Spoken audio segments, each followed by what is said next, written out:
Buenas noches, ¿cómo están?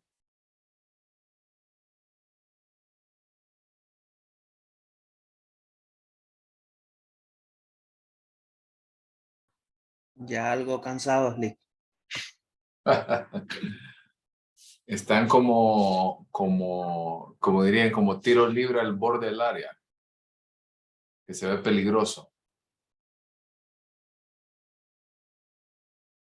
Ok, les voy a ir pidiendo que vayan encendiendo su cámara para poder saludarlos e iniciar rápidamente.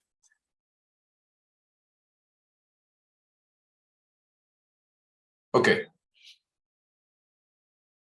bueno, vamos a continuar nosotros, ¿verdad? Porque ayer habíamos acordado esto, aparte muchos me han escrito sobre que han tenido dificultades con el tema de electricidad, sobre todo al parecer en la zona de Tatumbla. Han estado experimentando bastante dificultades. Entonces, por ahí asumo que esa es la situación. Hoy vamos a continuar hablando bueno, ya vamos a dividir la clase en dos, porque hoy damos el último puntito al tema de bases biológicas de la conducta y vamos a iniciar ya el tema de sensación y percepción, ¿okay? Que ese es el último de la primera unidad. Es un poquito más extenso de lo habitual, entonces por eso yo creo que les voy a pedir que el día lunes y el día martes nos quedemos unos minutitos después de las 8 de la noche, si ustedes tienen tiempo, para poder, pues obviamente, darle fin a este tema antes del examen del día martes 11. ¿Ok? ¿Te parece? También cometí un error y ayer subí equivocadamente en el campus de otra clase el video de imagenología médica. Entonces, pero hoy me di cuenta del error porque me preguntaron otros estudiantes qué era eso. Pero ya lo subí entonces en el campus, en el aula de psicología general para que ustedes lo puedan ver en el transcurso de la semana. 13 minutitos, muy corto. ¿Ok? Voy a empezar a compartir pantalla para Lick, que Lick, sí. disculpe que lo interrumpa. La tarea que aparece para el día de mañana no sabemos cómo hacerla, Lick. Que es el cuadro comparativo del sistema nervioso. ¿Sí, verdad? Ya le digo, espérame un momento. Sí, ese es. Sí, es. Yo se lo voy a explicar ahorita, pero se los voy a mover. Como movimos el examen, puedo mover esa entrega de la tarea. ¿Ok? Entonces la voy a poner para el próximo sábado como fecha límite. Así que el día miércoles, si usted quiere trabajar, trabaje. Pero es muy sencillo. Se los voy a explicar ahorita. Es muy sencillo. Van a tomar igual a mano, recuerden, y van a comparar, ¿verdad?, algunas diferencias importantes del sistema nervioso central con el periférico. ¿Ok? Y ahí vamos a hacer algunas comparaciones. Y también vamos a comparar el sistema nervioso somático y autónomo. ¿Ok? Les recomiendo que si tienen dudas, vean el video de ayer y anteayer, que hablé del sistema nervioso central y periférico. También pueden apoyarse del libro, ¿verdad?, del manual, e incluso puedo compartirles la presentación adicional que yo les mostré el día de hoy. ¿Ok? Lo muevo eso para el próximo sábado. ¿Ok? Gracias, Eduardo. Se me había escapado hacerles eso. Gracias, Lick. Gracias, Lick. Ok, ahorita, si no lo hago ahorita, se me va a olvidar. Denme un segundo y lo muevo. Ok, también aprovecho para comentarles, pues obviamente, bueno, en teoría estoy esperando que ustedes me avisaran, que me dijeron que hoy ya me iban a tener respuesta.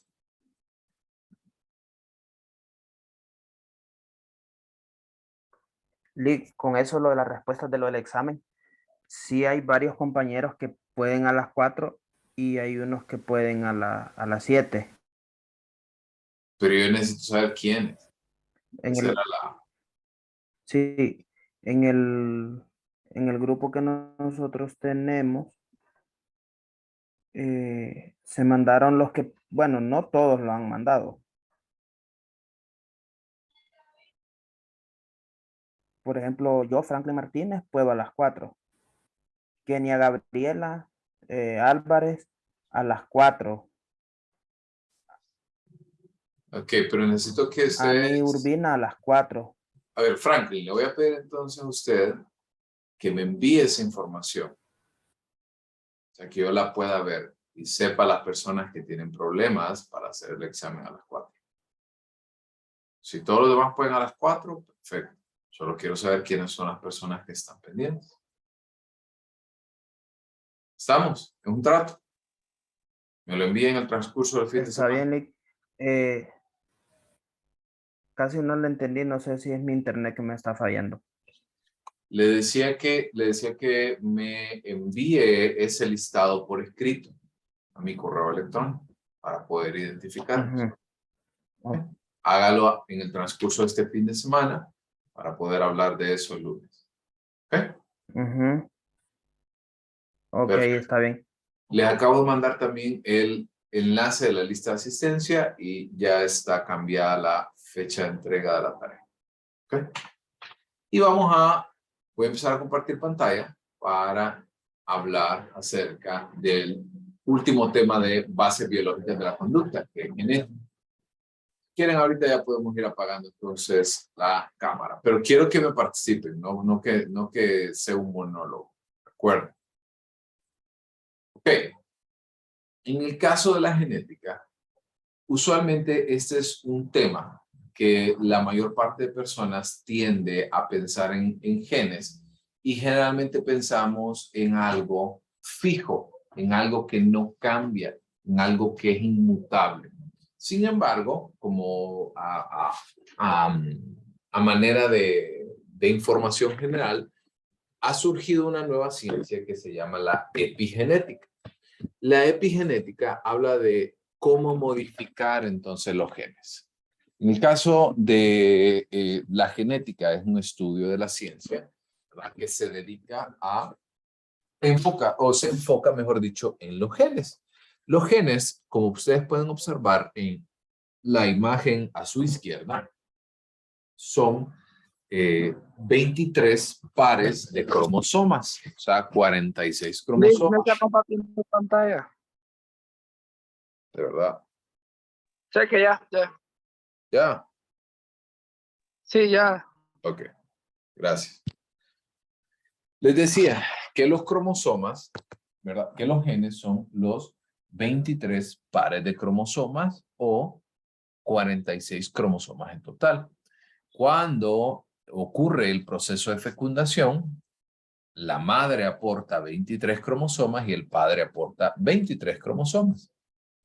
Generalmente, no hay hay un par de cromosomas que se han identificado de manera apropiada, como por ejemplo en el caso del cromosoma 21, generalmente es el que está asociado con malformaciones de tipo cognitivo, como por ejemplo el síndrome de Down, que es conocido como la trisonomía 21, cuando el cromosoma 21 tiene, en lugar de un par, tiene 3 cromosomas. Entonces, en el caso de los cromosomas no son, uno en específico se encarga de una faceta de cada persona, sino que generalmente todos los cromosomas interactúan de manera conjunta. Adicionalmente, los cromosomas se encuentran en el ADN de los individuos. En el caso de los rasgos, ¿verdad?, como padre y madre, nosotros vamos a transmitir estos rasgos hacia el bebé por medio del proceso de fecundación, el embarazo. Y este proceso se va a conocer entonces como herencia. En el caso pues obviamente al ser un estudio o una ciencia sumamente amplia, la genética se ha dividido en dos grandes ramas. La primera es la genética conductual animal y la genética conductual humana. En el caso de la genética conductual humana, en el estudio de cepas, es generalmente cómo transmiten esta información los animales a la siguiente generación y también los estudios de selección. No quiero enfocarme tanto en esto porque realmente quiero enfocarme más en los elementos a nivel conductual. Por ejemplo, se hacen estudios de familias, estudios de gemelos y estudios de adopción. Por ejemplo, en el caso de estudios de gemelos, se hacen estudios de tipo, por ejemplo, en el cual a la persona que tiene, al ser un gemelo monocigótico, o sea, un gemelo idéntico, comparten el mismo ADN, ¿verdad? Ambos. Y por ende, pues tienen estructuras cromosómicas sumamente parecidas. En el caso de estos estudios, por ejemplo, hay algunos que pretenden estudiar diferencias en términos intelectuales, en términos de personalidad, o incluso si nos vamos al área médica, hay algunos que pueden estudiar, por ejemplo, que alguien sea proclive a desarrollar una enfermedad como obesidad, diabetes, hipertensión y el otro no. ¿Alguno de ustedes ha visto una serie en Netflix que se llama Tres idénticos extraños? ¿Algo así?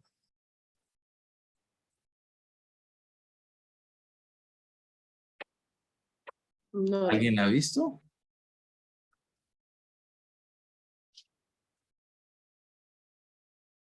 Si no la ha visto, díganme que no, por lo menos para no sentirme tan... No, ¿No? Ok. Se lo voy a poner.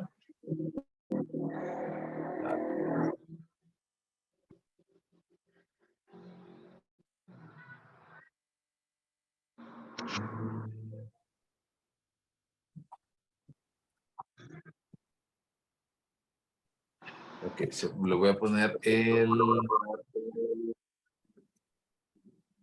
rápidamente el trailer. Ok, 2 minutos. Ahí para dejarlos con el saborcito de... A ver si quieren ir a verlo. Oh my God. Espero. That's knock on the door. You know, no sale la imagen, no está compartiendo pantalla. No. Denme un segundito porque estoy poniéndolo y le voy a poner los subtítulos en español. Ok.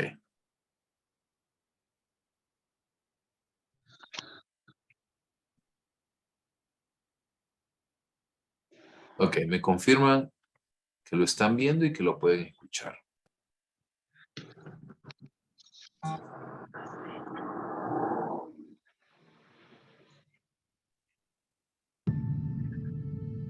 I wouldn't believe the story if someone else were telling it, but it's true, every word of it. It started when I went to college.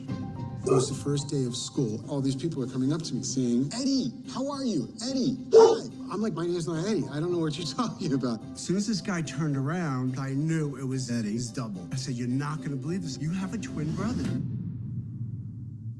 Oh, my God.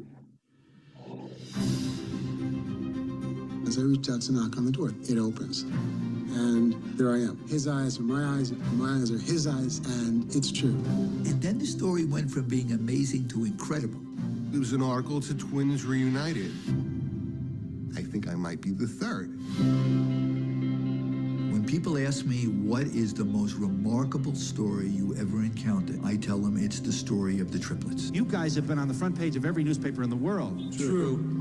They were more like clones than they were like brothers. It was a miracle. There was nothing that could keep us apart. That's when things kind of got funky. Something was just not right. They separated these boys at birth. The parents had never been told that there were 2 other children. What was the purpose? Why? How could you not tell us? They're trying to conceal what they did from the people they did it to. When you play with humans, you do something very wrong. Who would be evil enough to come up with something like this? There's a lot of powerful people that would like to have the story silenced. There's still so much that we don't know. It boggles the mind. It's a mystery. I'd like to know the truth.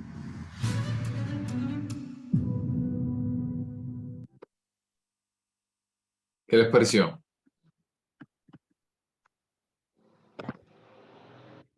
Díganme qué les llamó. Está bastante interesante. Como para hacerles un resumen rápido, son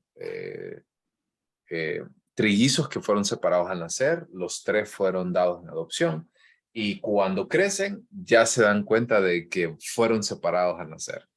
Y entonces empiezan a preguntar por qué ocurrió esto. Pues por ahí, para adelantarles un poquito, no lo voy a spoilear, pero por lo menos como para darles un poquito de entendido, la agencia de adopción estaba un poco involucrada en este tema porque querían estudiar algunas diferencias en términos de gemelos, ¿verdad? De personas que tienen el mismo ADN y luego los colocaban en distintos estratos sociales, etcétera, etcétera. Entonces, la genética que conste, ¿verdad? Eso se sale de la ética, ¿verdad? Se sale de cualquier tipo de trabajo de manera ética, ¿verdad? Rompe por completo todo esto. Sin embargo, no deja de ser interesante porque pues, trata de determinar al menos qué tipo de diferencias podemos encontrarnos con estos individuos. Entonces, la genética conductual humana puede explorar, por ejemplo, familias en distintos contextos sociales, en distintos niveles socioeconómicos, con distintos hábitos, culturas, entre otras cosas. O los estudios de gemelos, por ejemplo, como el que acaban de observar, o estudios de adopción, en los cuales personas que son adoptadas, que no tienen el mismo ADN, pero que pueden desarrollar algunas condiciones de salud o de salud mental relacionadas con sus padres adoptivos. Existe, pues cerca del, bueno, entre los años 60 y 70 empieza a surgir un montón de interés por estudiar el genoma humano y el genoma humano nace, de ahí nace este proyecto, que se dedica realmente a identificar a algunos de los cromosomas asociados con ciertas enfermedades como Alzheimer, alcoholismo, esquizofrenia, la inteligencia, personalidad, introversión, extroversión, socialización, entre otras cosas. Pero realmente el proyecto del genoma humano no es que fracasa, sino que pues deja de lado esto porque se da cuenta que todos los cromosomas realmente están involucrados de una u otra manera. Y nace entonces la psicología evolutiva, que permite entonces estudiar los pensamientos, rasgos y conductas humanas examinando su valor adaptativo desde una perspectiva evolutiva. Como por ejemplo, ¿quién es padre o madre acá? ¿Quién tiene hijos? Yo, licenciado. Ani. ¿Qué edad tiene su bebé?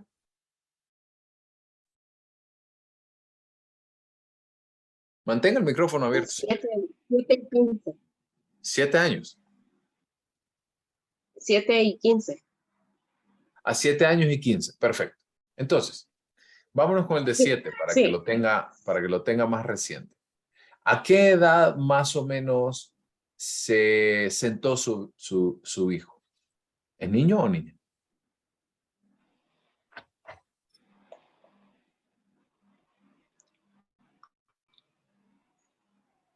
Perdón, licenciado, es que se corta la... ¿Es niño o niña? Varón. Varón. Ok. ¿A qué edad se sentó su bebé?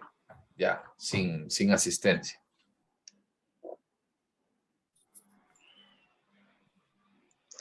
No lo recuerdo muy bien. Ok, ¿a qué edad caminó? Podría ser entre... ¿Mm? ¿A qué edad caminó? Caminó después del año, sí, Como Caminó los después del 12, año. 14 meses, más o menos. En los 13 meses Ok. aproximadamente. ¿Y su bebé, el Pues, otro, el de sí. 15 años, a qué edad caminó? Ella caminó antes del año. Ok. ¿Como 11 meses? Sí, Ok. entre los 10, 11 ¿A qué meses. edad hablaron? Los dos. Perdone, ¿A qué edad hablaron? si es que se corta. ¿A qué edad hablaron? Em, la mayor habló, sí creo que antes del año. El niño, el varón, sí, de hecho tiene algunas dificultades de pronunciar algunas palabras, pero Ok. se tardó en hablar después del año, creo que sí. Ok, Él perfecto. tiene dificultades, sí, Perfecto. para pronunciar ciertas palabras. Perfecto. Gracias, Ani. ¿Por qué le hago estas preguntas? Porque vean, la psicología evolutiva trata de estudiar y de explicar el desarrollo de muchos componentes en el humano, como por ejemplo el lenguaje, la motricidad.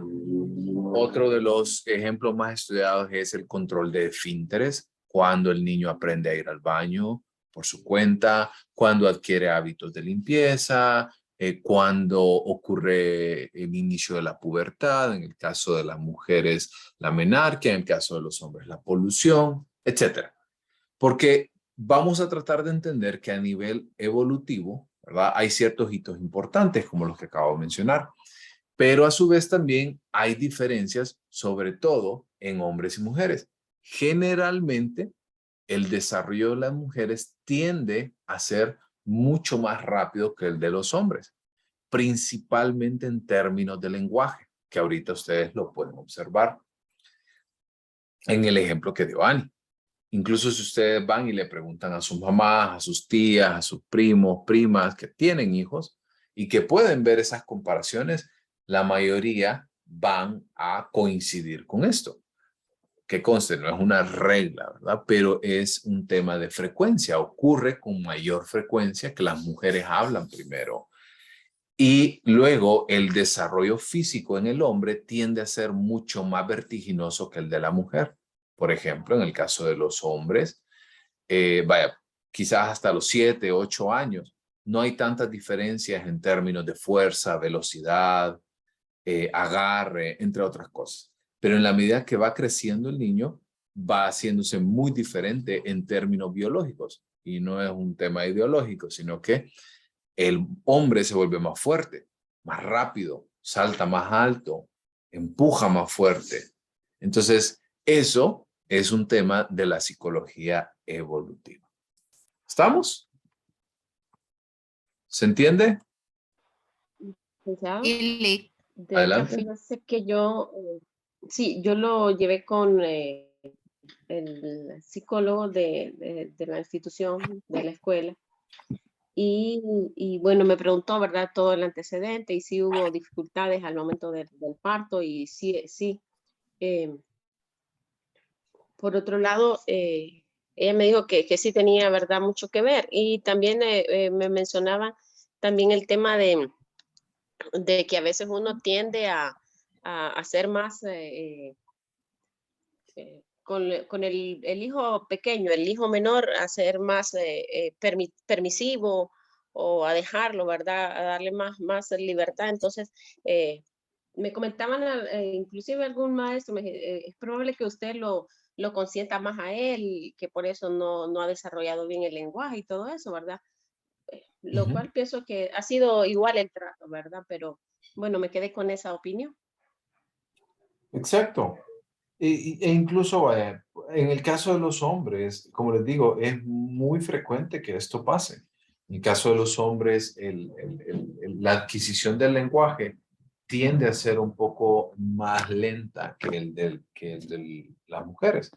Incluso si nos vamos más adelante en el camino de la vida, las mujeres tienen muchas más facilidades verbales que los hombres. generalmente y cognitivamente tienen muchas más habilidades de ese tipo. Y el hombre, por otra parte, tiene más facilidades, por ejemplo, en términos de habilidades mecánicas, habilidades motrices, capacidades físicas, entre otras cosas. ¿Estamos? ¿Dudas, consultas, preguntas?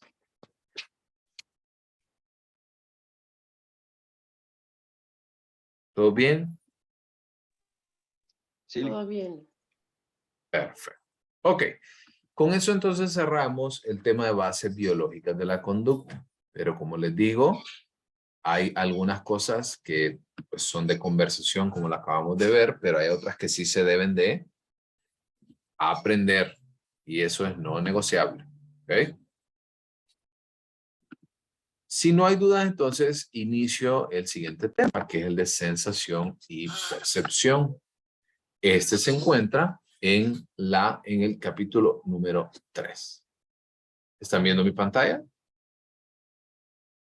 sí, Lick. Sí. Perfecto. Ok. Licenciado, solo una Adelante. consulta antes.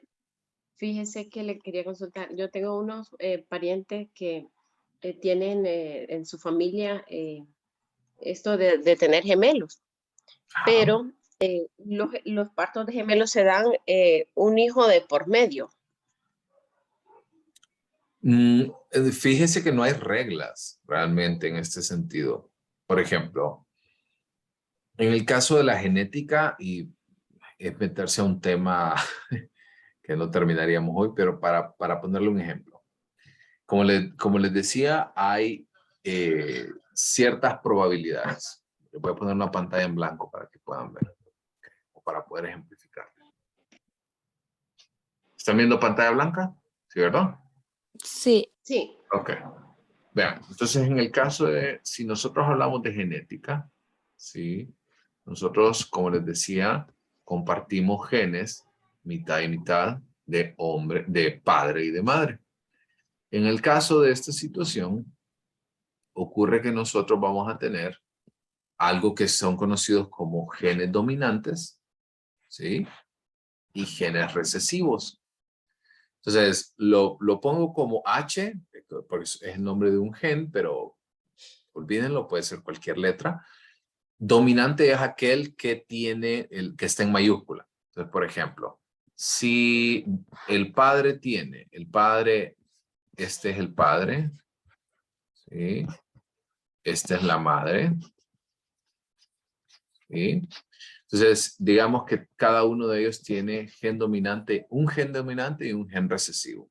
Entonces, si yo hago estos cálculos, yo voy a ver que hay estas probabilidades. Entonces, imagínense que usted dice que tiene un gen dominante en la familia de ellos. Entonces, usted podría decir, imaginemos que aquí usted tiene un cuadrante que tiene 25% de probabilidad, es esto, de tener un gemelo, por poner un ejemplo. Hay un 50% de no tenerlo y un 25% de tenerlo probablemente disigótico, o sea, no idéntico. Entonces es un término de probabilidades, porque realmente a lo mejor su familia, hay algunos que tienen genes dominantes, otros que tienen genes recesivos. Por ejemplo, en el caso de la familia de mi esposa, la familia del papá de ella, de mi suegro, tiene rasgos muy dominantes. Por ejemplo, su nariz, sus ojos, su boca tienden a repetirse a través del tiempo. O sea, por ejemplo, el abuelo de mi esposa era de cierta manera y luego el papá, los tres hermanos salieron idénticos a él. La mamá casi parece que como que solo puso el horno para que nacieran. Y de ahí, en el caso de mi esposa, también la familia de ella, la mamá tenía genes recesivos y entonces los rasgos del papá fueron mucho más fuertes que los de la mamá.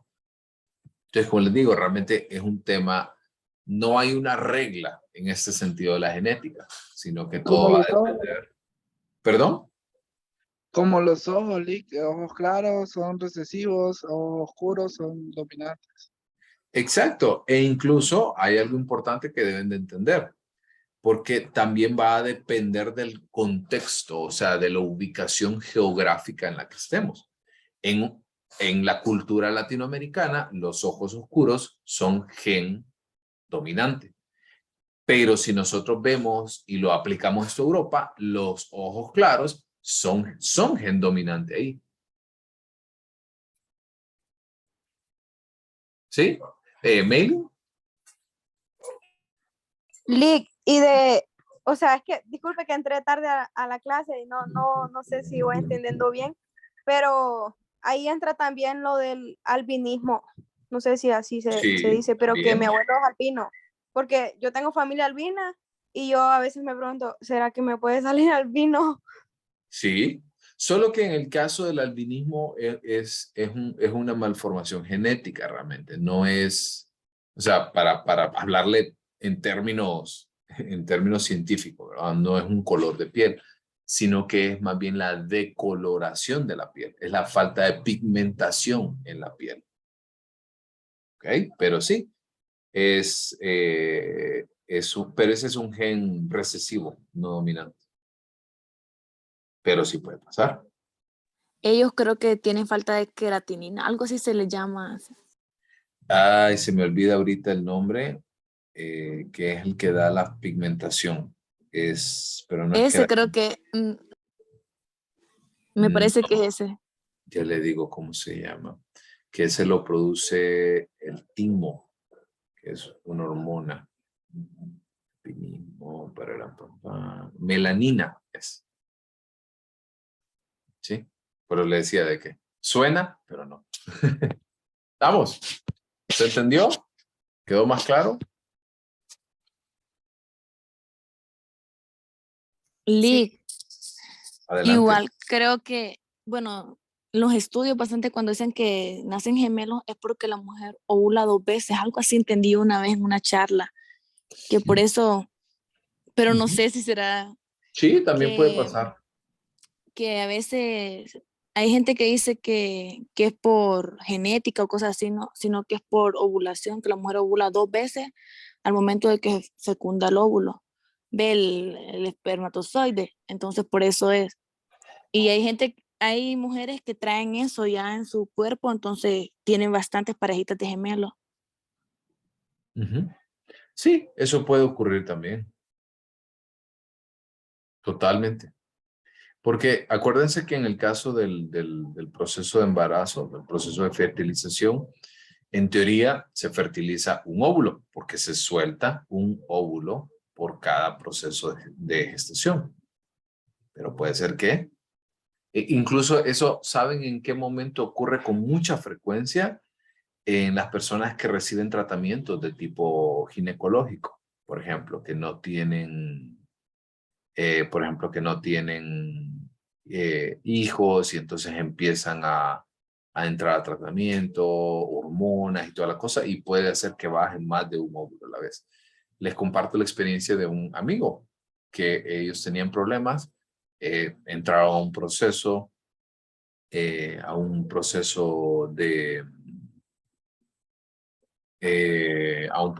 fertilización y quedó embarazada de 5 bebés. Lastimosamente perdió 2 en el proceso del embarazo, pero se quedaron con 3. Y en su familia no hay ningún indicio de personas que tienen embarazos múltiples. Pobrecita la... Pobrecita, porque por los 5 bebés o por el que perdió. Por 3 bebés, no, por los 3 bebés, como uno a veces, bueno, yo cuido a mis sobrinitos, ¿verdad? Y con uno quedo loca, no digamos con 3. Los bebés creo que tienen como 1 año y medio tal vez. Así que todavía no han experimentado el tema de que anden corriendo, caminando, saltando, moviendo, arrastrando, etc. Así que buena suerte. Vamos a ver. Ok, bueno, si no hay más dudas, empecemos con el último tema de esta unidad, que es sensación y percepción. A ver, generalmente este término tiende a ser mal utilizado. Generalmente tienden a usarse de manera indistinta. Sin embargo, ambos forman parte del proceso que voy a explicar a continuación. La sensación es eso que exactamente esto que nosotros estamos haciendo. Usted está viendo a la pantalla, usted me está escuchando a mí, usted quizás esté tomando algo caliente y siente ese sabor, esa temperatura. Esa es la sensación, es esos datos sensoriales que nosotros recibimos de nuestros sentidos. Y esto entra por medio de la visión, la audición, el olfato, el gusto, el equilibrio, el tacto y en algunos casos el dolor. Porque el dolor no solamente ocurre en la piel, sino que el dolor puede ocurrir en todas las áreas. Como por ejemplo, puede doler a lo interno, podemos tener dolores de estómago, podemos tener dolor de cabeza, etc. Entonces, la sensación son esos datos que nosotros recibimos. Rápidamente, ¿cuál es el proceso de la sensación? En primer lugar, vamos a entender que el primer punto donde nosotros iniciamos es una forma de energía. Y de energía se entiende como luz. Por ejemplo, lo que ustedes están viendo es luz. Sonido, lo que ustedes están escuchando. Sabores, ¿ok? Olores. El tacto, temperatura. Esos son las formas de energía. Una vez que la forma de energía está en el ambiente, va a estimular una célula receptora. Esta célula receptora vamos a verlos más adelante porque cada sentido tiene su propia célula receptora. Como por ejemplo, hay células receptoras en los ojos, hay células receptoras en las papilas gustativas, hay células receptoras en la nariz, hay células receptivas en la yema de los dedos. Una vez que la forma de energía estimula la célula receptora, va a enviar un estímulo a la corteza cerebral. O sea, va a enviar esta información hacia el cerebro. Y la pregunta de esto es, ok, ¿cómo el cerebro entonces es capaz de poder distinguir lo que oigo de lo que veo, de lo que saboreo, de lo que huelo? Esto es porque cada célula receptora es especializada en uno u otro sentido. Las células receptoras especializadas del ojo no pueden escuchar. Las células especializadas receptoras del oído no pueden oler. ¿Estamos bien? ¿Se entiende? Sí. Vamos bien hasta aquí. A ver, quiero ir. Si no, lo quiero leer por lo menos. ¿Vamos bien? Sí, Lick. Ok. Además de que cada célula receptora es especializada en un sentido, los mensajes sensoriales también entran por distintos canales, como por ejemplo, la célula receptora de los ojos solo está en los ojos porque solo entra información por los ojos. En el caso de las células receptoras del oído, solo se encuentran en el oído porque solamente ahí podemos encontrarlos. ¿Sí? Por ende, entonces, hay señales que son audibles o son visibles. No son audibles y visibles. Para que usted me escuche, literalmente solo puede hacerlo por medio del oído. Para que usted pueda verme, solamente puede ocurrir por medio de los ojos. Eso entonces crea estímulos que afectan específicamente neuronas que van a ser activadas o inhibidas. Eso lo vamos a ver más adelante. Y el resultado final es un código, es lo que yo percibo. Y esa es entonces la percepción. Por ejemplo, yo ahorita estoy en mi oficina. Mi esposa está cocinando. Hasta aquí yo puedo oler los frijoles. Eso quiere decir que está cocinando frijoles. Pero eso es porque yo ya he olido previamente los frijoles, que sé cómo saben, sé cómo huelen también. Y eso es entonces la percepción. Por eso la sensación y la percepción van de la mano. La sensación es lo que yo siento, es ese olor. Y la percepción es el significado que yo le atribuyo a esa forma de energía. ¿Es lógico?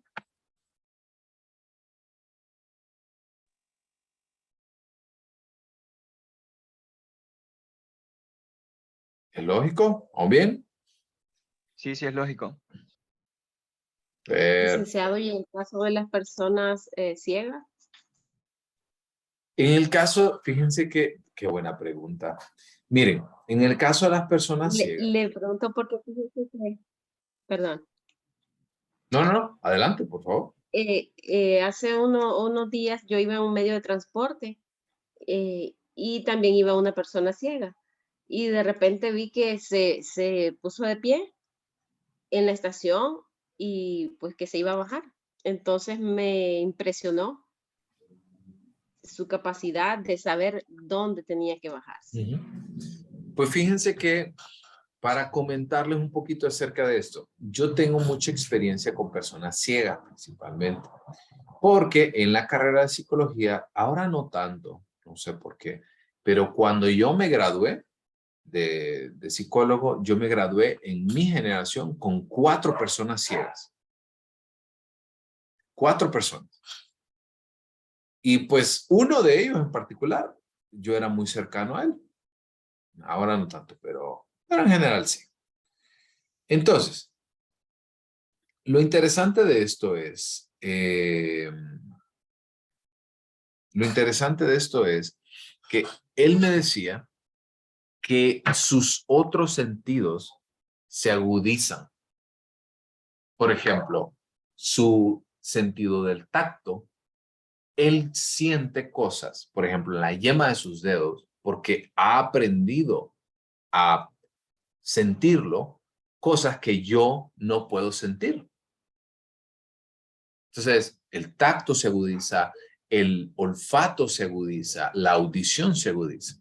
Y por eso es que tienen esas habilidades. Lick, entonces sería como ellos sufren un proceso de adaptación. Exacto. Y de hecho, también estas personas no videntes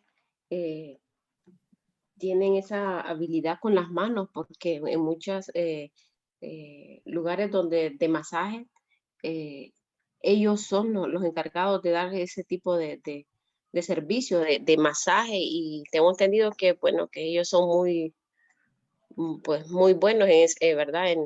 En ese tipo de práctica. E incluso, fíjense que yo hablaba, bueno, ustedes saben que hay un idioma para ciegos de escritura que se llama braille. No sé si ustedes lo han escuchado alguna vez.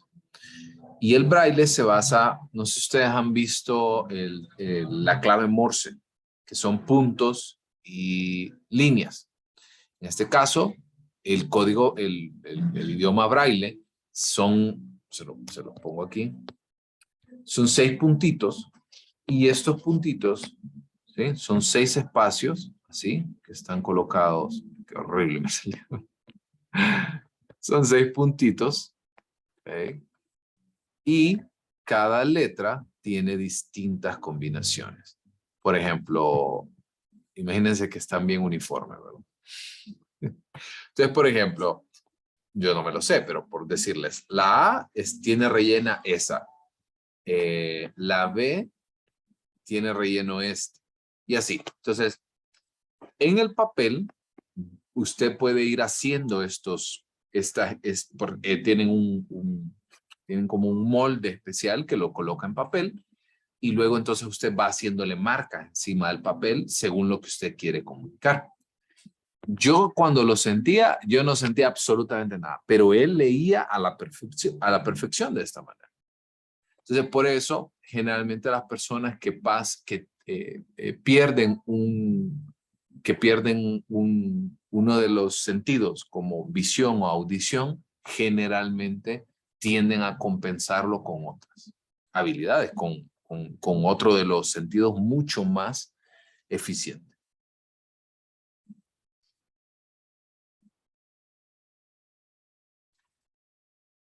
¿Estamos?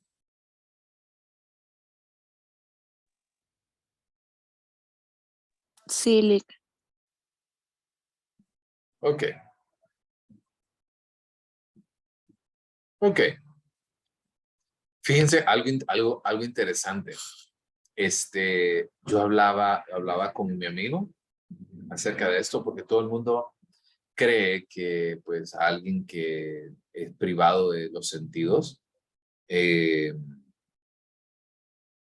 pues que le gustaría tenerlos, ¿no? Eso es como lo primero que pensamos. Y resulta que cuando yo le hice la pregunta a él me dijo que no, porque él perdió su visión desde que nació. Y él me dice que no, que a él no le gustaría tenerlo. Y le pregunté yo por qué. Y me dijo que no, porque él tendría que reaprender a hacer todo. Él ya tenía 30 años cuando pues yo tenía, nos llevábamos. Y entonces él me dice, no, yo no, porque me va a tocar reaprender a hacer absolutamente toda mi vida. Se los dejo como una reflexión.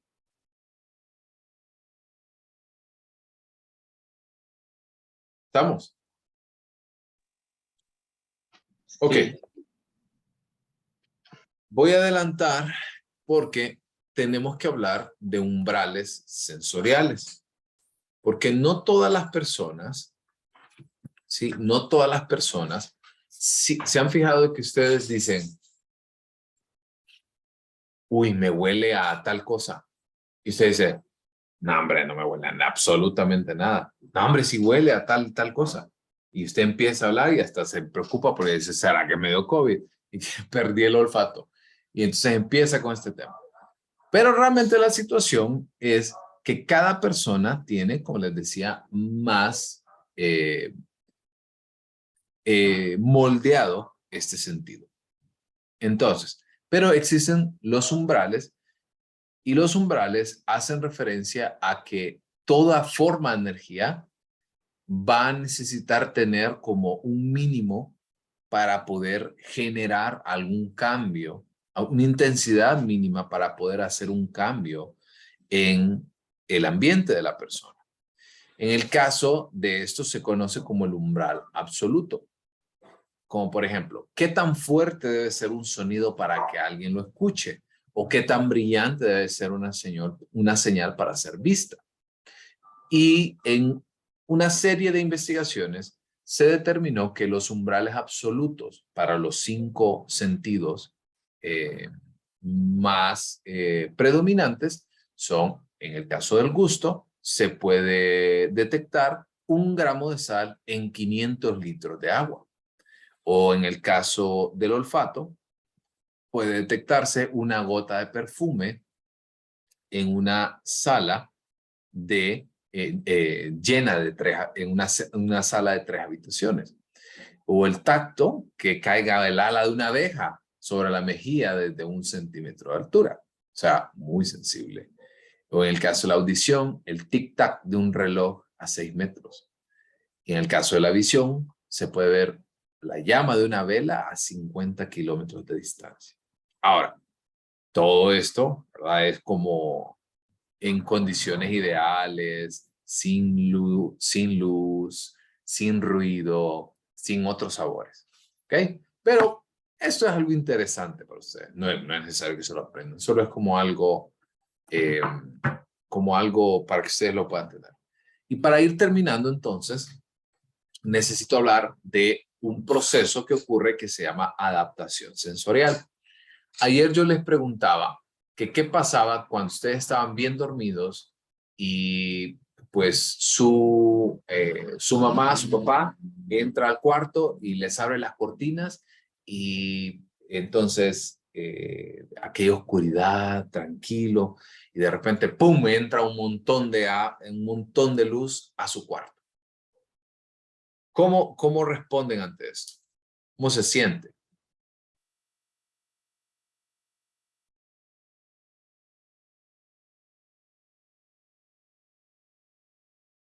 Hola. Yo la verdad sigo durmiendo, Lick. Qué envidia. Yo sí me enojo, la verdad me enojo. Ok. Y, ok, se enoja. Y después de enojarse, ¿qué pasa? Me despierto y camino con un genio, pero malísimos. Todo me enoja. Ok. Pero va, en el caso, la pregunta de eso también que quiero, a la respuesta que quiero que lleguen es, ok, se enoja, pero ¿su cuerpo se adapta o le sigue molestando? Se adapta, Se adapta, ¿cierto? Sí, es que, como le digo, es todo un proceso de adaptación.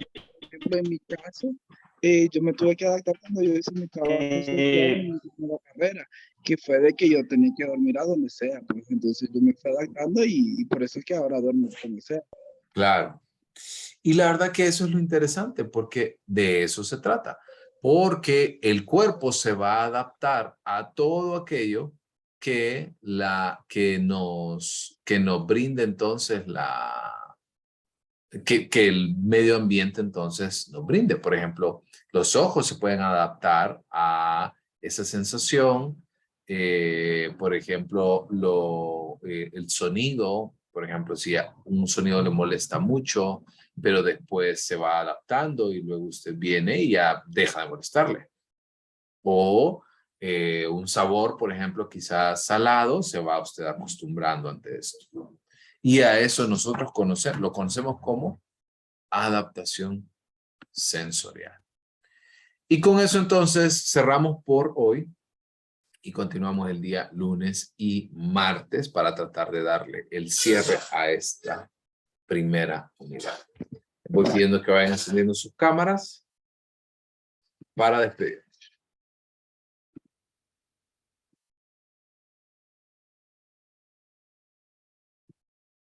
Ok. Si no hay más dudas, ya está resuelto también lo del campus, ya está subido para que lo vayan a revisar. Recuerden terminar la tarea, se entrega la próxima semana, el próximo sábado. ¿Ok? Gracias a cada uno de ustedes. Nos vemos el lunes. Que pasen buen fin de semana. No se olvide, Franklin, de enviarme la información para lo del examen. Lick, ya pasó lista. Sí, pero se lo vuelvo a mandar. Ahorita tengo bueno, en el grupo tengo 19 integrantes, de los cuales solamente 15 me han mandado respuesta. Bueno, pues póngale usted que hoy a más tardar deben de tener una respuesta porque mañana usted me envía esa información. Ok. Si que no contestó, no contestó. Ok, listo. Gracias. Feliz tarde. Feliz noche. Buenas noches, licenciado. Buenas noches. Bueno.